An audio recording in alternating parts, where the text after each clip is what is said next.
Welcome to the Gal's Guide podcast. Join us on an adventure to get to know famous and infamous women from around the world. Each of our presenters has a pick. Is she ancient history? Is she breaking news? Is she safe for work? Well, that's up to each presenter. All we know is that... Fasten your seatbelts. It's going to be a bumpy night. Welcome back. I'm Bonnie, and I'm joined by Riru, Katie, and Cassie sharing our Scandinavian Gal pick.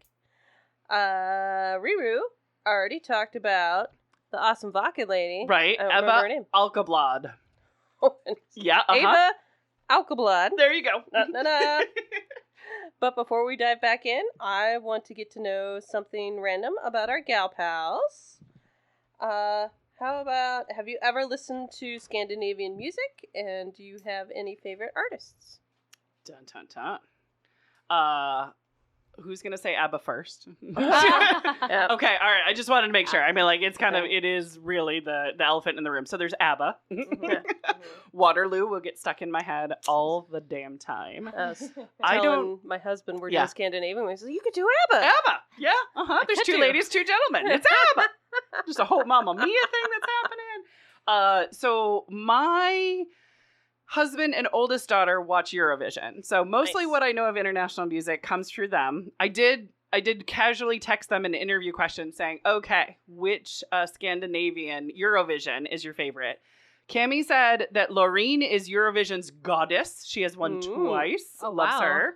And then Josh loves Lordi. Lordi is the death metal Finnish band. Nice. They are terrifying.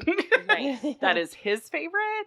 My favorite is actually Iconopop. They do that song that I don't care.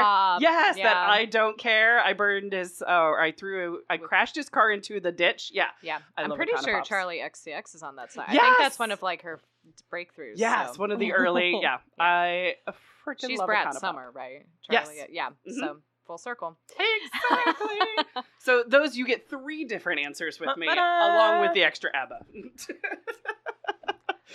Dun, You dun, gave dun. us so much. I know, sorry, Swedish. I'm a little mad that they didn't say that my favorite music. Right? Yes. We have to talk to. Right. Well, I go last because Yes, it's my exactly. question. So you have to wait. Yes. That's not a Yeah. official rule. It's okay. But I will speak up because I probably have the least musical knowledge of anybody at this table and just say my fave is from Iceland and it's Sigur Rós. That's who I was also Is going that? to. I've seen Sigur Rós in concert. Sigur Rós is I just beautiful. love some Nice. chill music. Yes. So There you go. I heard them when I was probably back in late middle school, early high school. Their very first song, Untitled One, popped onto my playlist of I went down that rabbit hole of MySpace music. Mhm. And I just remember when I was listening to it for the first time being somewhat confused and not realizing that they were Icelandic. And a part of me thought I was having a stroke. But then I went on to realize just how beautiful of a band they are. And so they began my rabbit hole of exploring music that is not just here in the United States. The international scene. Yes. And in fact, my gal that I will speak on shortly is actually from Iceland as well. So stay tuned for that. I like it. Perfect Yes, plug. yes. Look at that. Bonnie, what about you? My favorite Yeah? is also someone from Eurovision. Yes. It's Dottie Frere. Yes. We discovered him randomly on YouTube because there was the thumbnail for Think About Things. Mhm. It's so weird looking. Yeah. So Trey had to click on it. And we ended up having 10 Years be the song at our wedding. That was our first dance song. Because you played it for me, and I went, I know this from Eurovision. Hold on a second. Because I'm usually in another room during Eurovision trying to stop my ears from bleeding. But I heard that song, and I liked that one. I'm like, oh my gosh, Bonnie picked one from Eurovision that doesn't suck. Good job, Bonnie. Great. Yeah, he's the weirdest little dorky So cute. tall dude. He's been touring the U.S. and other places too. Nice. Like the closest he's gotten here is Chicago last year. There you go. Nice. I'll have to put some in the show notes so people can witness and appreciate. It's one of his music videos. He's essentially Power Rangers, where the fictional mayor of Reykjavik asks him to save the town with his sweet music. Yes. Pretty great. Yeah, I believe it's autobiographical. Yeah. So who do you have for I us? have. You have to give me some grace with pronunciation here. Yes. So I picked my lady regardless of if I could pronounce her name or not. I think her name is Vigdís Finnbogadóttir. Yes. I think it's like from daughter. So Finnbogadóttir? Oh, okay. Something? Daughter of Yeah. Finnborg. But Yes. Sorry, with it's my Swedish. they always just go by their first names. Yes. Because the last names are the daughter stuff. Yep. Or the son. I am of a Johnson, which is son of John. It's great. Genealogy's hard. I never realized how anglicized that one got. It's hilarious. It really did. But it was Johansson or, So, Mhm. yeah, Johansson became Johnson, but it was still son of John. Nice. Yup. Okay. My Icelandic cousin actually recently had a baby, Yeah. and he was talking about how, of course, his baby would be Gunnarsson. Yeah. Because he's Gunnar. Son of Gunnar. Gunn. And his Yeah. dad's like, yeah, but you had him in London, so I don't know. You can do Uh-oh. whatever Maybe I'll you do want to that. do. Yeah. I actually didn't follow through and ask how that all Ooh. How it worked shook out. Yeah. So I'm gonna yeah, have I to have guess I'll like do that. a middle name and a last name that one's the Yeah, Nordic and one's the more Londony name. could be. I say go whatever I don't you know feel what like. It's all good. His first name's River. River. He's a cutie. Yeah. Aw. Sorry, I think of River Yes. Phoenix, and it just makes my heart sing. I love it. Sorry for interrupting, Bonnie. You're good. But Vigdís was born April 15th in 1930 in Reykjavik. Her father was the sexiest profession at all, a civil engineer. Ooh, Wow. a civil engineer. Ooh. Did you say sexy? Yeah, I'm married to a civil engineer, so. Oh. Yeah. Oh, well, of course. Yeah. Yeah. Okay. Yeah. I was like, is this like part of his official title? Like, That's my- did he get a sign-on bonus for his It was like sexiness? People Magazine He won, sexiest. yeah, Okay. sexiest Civil civil engineer. engineer Yep. in Mhm. Iceland. Yep. Okay. Yeah. Wow. How many of those are there exactly? 4, I believe. I'm not yes. sure. I could be And wrong. he's one of the 4. Yes. Ta-da! It's rare. Her mother was a nurse, but I think she also ran. She was like head of like a nurse committee or something. Gotcha. Okay. She was a super head nurse lady. Super head nurse lady. I like it. Oh. Did she have a cape? She had a younger brother that drowned as a child, Oh. and that was her only sibling. Gotcha.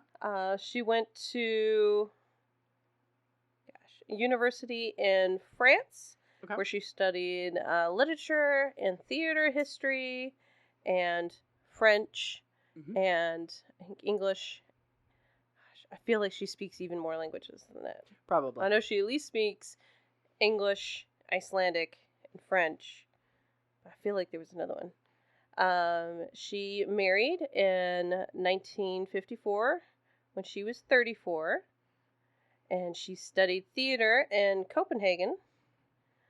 She divorced in 1963, and she became the first single woman to adopt a child in Iceland in 1972. Whoa. Whoa. That's a lot to unpack. Single women were probably rare in 72 if there Mhm. wasn't a lot of divorce and then also adopting at the same. That's cool. I wonder if they would have allowed her to adopt if she hadn't been married before she got. Right. Only before? married women could adopt Yeah. to get And she wasn't solution. widowed. Yeah. She divorced him. Right. She said nope. I didn't even get his name. I never said his Oh. name on any. It doesn't matter. It has been erased from Pass. history, apparently. Irrelevant. But Iceland women got the right to vote in 1915. Oh so my before gosh. the U.S. Yeah. Nice. What's that like? Yeah, I know. Having rights? Weird. Whoops. Scandinavian countries. Woo! Where women are people. They became their own country when they separated from Denmark in 1945. Gotcha. And Icelandic women got together in October. I wrote 12th, but I think it's 24th. Okay. But in October of 1975 for Women's Day Off, Oh. where I think it's the yes. group is called the Red Stockings. Yeah. Where they were fighting for equal pay at the time, women were paid 40% of what men were paid. Oh. This is sounding familiar because I don't know her, but I know the Red Stocking Film Festival to which this is attributed to. So keep going. I want to know more about her. I was just thinking, I've seen like the photos of this. 90% of women took the day off working both inside and outside their homes. Nice. They just pieced no out. Laundry, no baking, no worky time. And they all did it kind of on the download. They like called other women. We're like, hey, we're just not. Don't tell the dudes. We're not going to work on Tuesday. It was kind of like there wasn't stuff in the newspapers about it. Yeah. But it sounded like some guys like no, but didn't really care. Right. There was something where the women called it their day off, and I think men called it the Long Friday or something like the long. Because they just left the kids at home, right. So then the guys had to take care of the kids. The Long Friday. The long day. Hilarious. So she had participated in that. She wasn't running it, but she was there for that day. She ended up having a bout of breast cancer in the late 70s. And then by 1980, she ran for president of Iceland. Wow. Like you do. Nice. Look at that. I survived breast cancer. I can survive a presidential election cycle. Why not? And I adopted a child alone. Yes, exactly. Who'd have thought I could do all things? Well, one of her opponents didn't think so. There were 3 other opponents that were all male. Okay. And one of them questioned her ability to run the country, not only because she was a single mother, but because of her mastectomy, she only had one breast. How can you run a country with only one breast? That's, This is every man running a country ever that have no breasts. Right. Yes. I know my breasts impact my daily decisions. So. Right. How do you use a breast to run for president and be president? I'm just curious. Like now Or to make a decision. Right. To make a decision. If only my left boob would tell me what to make. Yeah, they predict the weather. Right. Yeah. Sure. Yep. Sure. 40%. Amazing. But she responded with, she wasn't planning on breastfeeding the nation. That's so good. Oh, she should be president. Well, she did become president. Yay! She was elected in 1980. Awesome. She ran again unopposed in 1984. Unopposed. People went, no. The one boobless wonder. Her breasts are fine. That's so fine. She's got 3 opponents running against her. She was only the 4th president in their history. So out of the gate, out of the 4, she's the 4th. So 25% of their electors at that point had been women. There you go. With one boob. With one boob. I'm not going to let that go for just But a those little 3 bit longer. guys, I guess, just sat aside. She's running unopposed in 84. They're like, no, this lady's fine. I like it. In 88, she got... I saw 82 and 85, but somewhere in the 90s % of the vote. Oh, shit. Nice. Yeah. And then she ran unopposed again in 92. Oh, my goodness. And then she decided to not run for a 5th term in 96. Because she was tired. And she ended up being president for 16 years. She was with one breast. Roosevelt, yes, exactly. And a child. I mean, still to this date, Amazing. she's been reelected more times than anybody else in Iceland. Like, nobody else has beat or matched that record. That's incredible. Yeah. I love that. Yeah. It's like we're on to something here. Longest serving elected female head of state for any country. Wow. Sweet. But the fact she's also running unopposed, too, is just kind of like, no, she's got this. Yeah, she was the first female democratically elected leader for any country. Wow. She advocated for the environment, peace, and gay rights. Yes. And I've got a quote from her. It says, "If the world can be saved, it will be by women." Damn right. I like she's that. still kicking it. She's 94. Oh. She's still giving like women leadership conference talks and stuff. She's great. Nice. Look at that. That is a lovely pick. But that was appropriate this election time, Right? hopefully. Yep. Exactly. I know, knock on wood. Oh, yeah. Kind of good stuff. Iceland could do it in the 80s, and can we even do it in 2024? I know, right? Yes, we can. Yes, I- we can. I have a button that says, yes, she can. Nice. So hopeful. Yeah.